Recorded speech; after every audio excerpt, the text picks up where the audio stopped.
நாடு முழுவதும் தீபாவளி பண்டிகை சிறப்பாக கொண்டாடப்பட்டு வரும் நிலையில் டாஸ்மாக் கடைகளிலும் மது விற்பனை களை கட்டியுள்ளது. 12 மணிக்கு கடைகள் திறப்பதற்கு முன்பே டாஸ்மாக் கடைகள் முன்பு கூட்டம் அதிகமாக இருந்தது. இது குறித்த நேரடி காட்சிகளை இப்போது பார்க்கலாம். களத்தில் நமது செய்தியாளர் திரு பாண்டியராஜ் இருக்கிறார். அவரிடம் இந்த டாஸ்மாக் மது விற்பனை குறித்து தகவல்களை கேட்கலாம். வணக்கம் பாண்டியராஜ். எந்த அளவுக்கு தற்போது மது விற்பனை நடைபெற்றுக் கொண்டிருக்கிறது? கடைகளில் கூட்டம் எந்த அளவிற்கு இருக்கிறது பாண்டியராஜ்?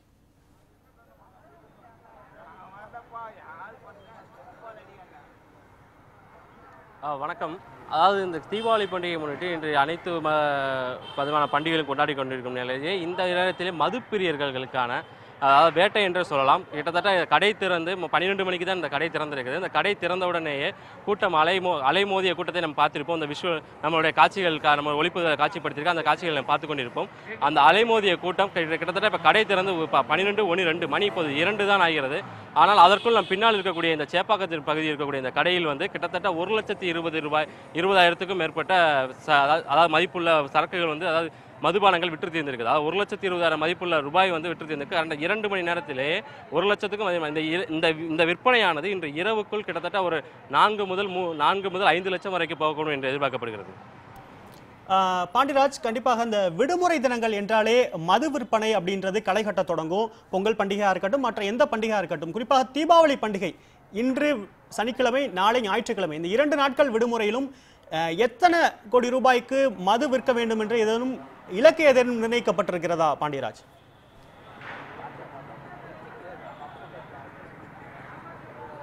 பொதுவாக இந்த விஷயங்களுக்கு இலக்குகள் நிர்ணயிக்கப்படுவதில்லை. ஆனால் கடந்த வருட தீபாவளி என்று பார்த்தோம்னா கிட்டத்தட்ட ஒரு 68 கோடி அளவுக்கு என்னமோ தமிழகம் முழுவதும் மது விற்பனை நடந்திருக்குது. அதை மிஞ்சும் வகையில் தான் இந்த நடக்கும். ஏன்னா சிறிய எடுத்துக்காட்டு, கிட்டத்தட்ட 2 மணி நேரத்தில் 1,20,000 ரூபாய்க்கு இங்கே மது விற்பனை விற்று தீர்ந்திருக்கிறது. இன்னும் கூட்டம் கட்டுக்கடங்காமல் வந்து கொண்டு தான் இருக்கிறது. அதாவது இப்போ நமக்கு இங்கிருந்து நம்ம நேரடியாக நம்ம செய்திகளை பரிமாறிக் கொண்டிருப்பதால் இந்த கடையினுடைய நமக்கு முன்புறமாகத்தான் ஆட்கள் இருக்கிறவர்களே நாம் இப்போது இந்த செய்தியை பரிமாறி முடித்த உடனே பார்த்தோம்னா அந்த கடைக்கு பின்னால் கூட்டம் அதிகரிப்பதான் செய்யும். அதுவும் போக நாளை மகாவீர் ஜெயந்தி அந்த காரணத்தில் கடை விடுமுறை அளிக்கப்படுவதால் இன்றைக்கே நிறைய பேர் தங்களுக்கு தேவையான மது வகைகளை அதாவது மொத்தமாக வாங்கி கொண்டு தன்னுடைய வீட்டில் பாதுகாத்து வைத்துக் சூழலும் நடந்து கொண்டிருக்கிறது. குறிப்பாக ஒரு சில பெண்களும் இந்த பகுதியில் கடையில் சாதாரணமாக இயல்பாக மது பாட்டில்களை வாங்கி செல்வது என்பது வியப்பையும் ஆச்சரியத்தையும் அளிக்கிறது. சிபி இணைப்பிலே இருங்க திரு பாண்டியராஜ். கோவையிலிருந்து நமது செய்தியாளர் குருசாமி இணைகிறார். அவரிடம் கேட்போம். சார், கோவையில எந்த அளவுக்கு மது விற்பனை நடந்துகிட்டு இருக்கு, அதை பத்தி ஒரு தகவல்களை சொல்லுங்க குருசாமி.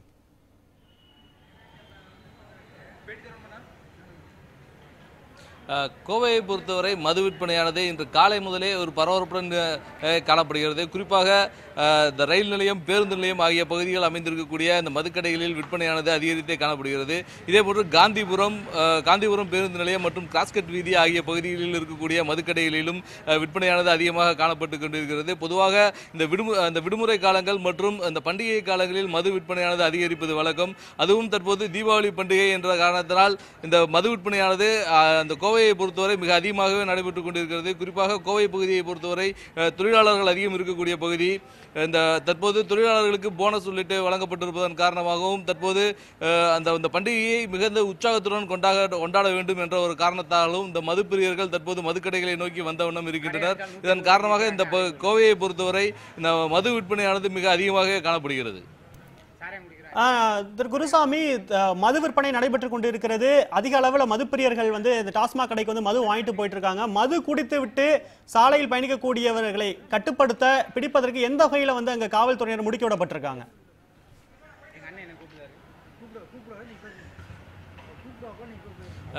காவல்துறையினரை பொறுத்தவரை அந்த வழக்கமான ரோந்து பணியில் ஈடுபட்டுக் கொண்டிருக்கின்றனர். குறிப்பாக காவல்துறையை பொறுத்தவரை அந்த மதுக்கடையிலிருந்து சிறிது தூரம் தள்ளி, அதாவது மதுக்கடையிலிருந்து ஒரு 200 மீட்டர் தள்ளியே அவர்கள் காவல்துறையினர் பாதுகாப்பு பணியில் ஈடுபடுத்தப்பட்டிருக்கின்றனர். குறிப்பாக மது போதையில் வாகனத்தை இயக்குபவர்கள் மீது அந்த போக்குவரத்து சட்டத்தின்படி காவல்துறையினர் நடவடிக்கை எடுத்து வருகின்றனர். எனவே இந்த மது அருந்த வரக்கூடியவர்கள் நேரடியாக இந்த மதுக்கடைக்கு வருவதில் சில சிக்கல்கள் இருப்பதாக இந்த மதுக்கடைக்கு வரக்கூடியவர்கள் தெரிவிக்கின்றனர்.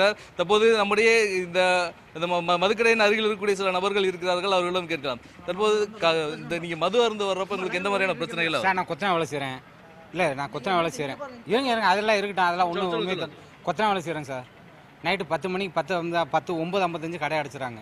9 கடை அடைச்சிட்டாங்கன்னா 140 ரூபா வாங்குறாங்க கோட்ரு. இதான் நமக்கு தெரிஞ்சது, வேற ஒன்றும் தெரியாது. இல்ல இப்ப தீபாவளி பண்டிகை முன்னிட்டு இன்னைக்கு வழக்கமான கூட்டம் இருக்கா? இன்னைக்கு எப்படி இருக்கு கடை? இன்னைக்கு கூட்டம் அதிகமாக இருக்கு. கூட்டம் இன்னைக்கு முன்னாடி இருந்தோட இன்னைக்கு கூட்டம் ஜாஸ்தி. நமக்கு சொந்த ஊர் மதுரை பனங்கானத்தம், பேர் சந்திரன். இல்ல இப்ப கடைகள்ல வந்து இந்த வழக்கமாக விற்கக்கூடிய விலை அதே விலை தான் விற்கிறாங்களா இல்ல அதிகமான விலை கடை விற்கிறாங்க? 5 நிமிஷம் முன்னாடி அடைச்சிருவாங்க. கடை அடைச்ச உடனே 35 ரூபா 40 ரூபா ஜாஸ்தியாக வைப்பாங்க. இல்ல இன்னைக்கு தீபாவளி பண்டிகை ஆனா இன்னைக்கு எப்படி கடைகள்ல இன்னைக்கு அதே விலை தான், அதே விலை தான், உண்மையான விலை தான். வேற ஒன்றும் இல்லை. கடையை அடைச்சு 5 நிமிஷத்துக்கு முன்னாடி அடைச்சதுக்கப்புறம் தான் அப்படி விற்பாங்க பொழுது, கடை திறந்ததுக்கப்புறம் யாரும் அப்படி விற்க மாட்டாங்க. அதான் உண்மையான விலை. இதே போன்று கோவையை பொறுத்தவரை அனைத்து பகுதிகளிலுமே இந்த மது விற்பனையானது மிக அதிகமாகவே இருந்து கொண்டிருக்கின்றது. இணைப்பிலே இருக்க குருசாமி, அடுத்து நமது செய்தியாளர் பாண்டிராஜ் சென்னையிலிருந்து இணைகிறார். அவரிடம் கேட்போம். பாண்டிராஜ், சென்னையில் ஏற்கனவே சொன்னீங்க மது விற்பனை தீவிரமாக நடைபெற்று கொண்டிருக்கிறது, மதுப்பிரியர்கள் டாஸ்மாக் கடையை நோக்கி படையெடுத்து கொண்டே இருக்கிறார்கள். இந்த நிலையில அங்கு எந்த அளவுக்கு ஏற்பாடுகள் செய்யப்பட்டிருக்கு, மதுப்பிரியர்களுக்கு மது கொடுக்கிறதுக்கு எந்த கூட்டத்தை சமாளிக்கிறதுக்கு எந்த வகையான ஏற்பாடுகள் செய்யப்பட்டிருக்கு பாண்டியராஜ்? 76 கிலோ இருந்தேன் இன்னைக்கு செல்லப்பாண்டி. அந்த கடையில் சாதாரணமாக ஒரு டாஸ்மாக் கடைக்கு 2 நபர்கள் பணிபுரிந்து கொண்டிருப்பார்கள். ஆனால் இந்த தீபாவளி பண்டிகை என்பதால் அந்த கடையினுடைய கண்காணிப்பாளர் சூப்பர்வைசர் உட்பட 3 பேர் வந்து இந்த கூட்டத்தை சமாளிப்பதற்காக 3 பேர் வந்து பணியில் ஈடுபட்டிருக்கிறார்கள். அந்த 3 பேருக்குமே அந்த மதுப்பிரிகளை சமாளிக்க முடியாமல் தான் இருக்கிறார்கள் சிபி. அதாவது கூட்டம் வந்து அலைமோதி கொண்டிருக்கிறது. ஒரு சிறிய நுழைவு கை மட்டுமே செல்லக்கூடிய வகையில் அமைக்கப்பட்டிருக்கும் டாஸ்மாக் கடைகளில் அதாவது 3 பேர் வந்து அதாவது வருகின்ற மதுப்பிரிகளுக்கு மது பாட்டில்களை சப்ளை செய்ய முடியாத சூழல் தான் நிலை கொண்டிருக்கு. அவ்வளவு கூட்டங்கள் வந்து கட்டுக்கடங்காமல் போய் கொண்டிருக்கிறது. அதன் அடிப்படையிலேயே அதாவது வந்து கடைகள் வந்து 12 மணிக்கு திறக்கக்கூடாது, காலையிலேயே இந்த மாதிரி ஒரு தீபாவளி உள்ளிட்ட பண்டிகைகளுக்கு அதாவது அட்லீஸ்ட் கடைகளை வந்து ஒரு 10 மணிக்காக திறக்கணும் என்று தான் பெரும்பாலான மதுப்பிரியர்கள் கோரிக்கை இருக்கிறது. இப்போது நம்மிடம் வந்து ஒரு மதுப்பிரியர் ஒருத்தர் இருக்கிறார். அவர்கிட்ட கேட்கலாம். இந்த அதாவது சார், இந்த காலையிலேருந்து நீங்கள் எப்படி அதாவது மது வந்து உங்களுக்கு கேட்கக்கூடிய வகைகள் வந்து கிடைக்கிறதா? என் பேர் செல்லப்பாண்டிங்க. என் பேர் செல்லப்பாண்டி, டிரைவர், அவ்வளோதான். ஐயா, மது 12 மணிக்கு தான் இங்கே திறக்கிறாங்க. 24 மணி நேரமும் எனக்கு சரக்கு கிடைக்கும். பணம் கொடுத்தா 24 ஹவர்ஸ் கொடுத்தா எனக்கு மதுபானம் கிடைக்கும். எப்போ வேணால் எது வேணாலும் பணம் கொடுத்தா எல்லாமே கிடைக்கும். நீங்கள் உங்களுக்கு வேணும்னா நீங்கள் வரீங்களா, உங்களுக்கு நான் வாங்கி தர்றேன். இப்போ தீபாவளியை முன்னிட்டு கடைகள் வந்து கூட்டம் அதிகமா இருக்கு. அந்த கூட்டத்தினால வந்து கடையில் விற்பனையாளர் வந்து அதாவது மது பாட்டில் வந்து கூடுதல் விலைக்கு வந்து விற்கிறாங்களா, இல்ல கூடுதல் விலைக்கு விற்கிறாங்களா மது பாட்டில்? மதுபானத்துல கூடுதல் விலை 2 ரூபாய் அதிகமா வாங்குறாங்க. 2 ரூபாய் அதிகமா வாங்குறாங்க. ஒரு பாட்டிலுக்கு 200 ரூபாய் அதிகமா வாங்குறாங்க. ஒரு பாட்டிலுக்கு 200 ரூபாய் அதிகமா வாங்குறாங்க. அதை நான் குற்றம் சொல்ல முடியாது ஐயா, குற்றம்னு சொல்ல முடியாது. நான் ஹோட்டலுக்கு போய் சாப்பிட்டேன், என்னங்க ஐயா சர்வீஸ் பண்ணுறாங்க, சாம்பார் கொடுக்குறாங்க, சட்னி கொடுக்குறாங்க, பில்லு கொடுக்குறீங்க, நீங்கள் என்ன பண்ணுவீங்க? ஒரு 5 ரூபா வைப்பீங்க இல்லையா? அது மாதிரி அது வந்து பெரிய விஷயம் இல்லை.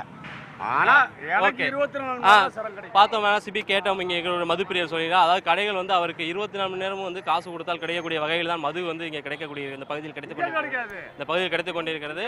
அதுவும் போக அந்த மதுப்பிரியர் சொல்லுகிறார், தனக்கு வந்து அந்த விற்கக்கூடிய மது பாட்டில்கள் வந்து ஒரு பாட்டிலுக்கு 2 ரூபாய் வீதம் வந்து அதிக விற்பனைக்கு விற்பதாகவும் குற்றம் சாட்டியிருக்கிறார் சிபி.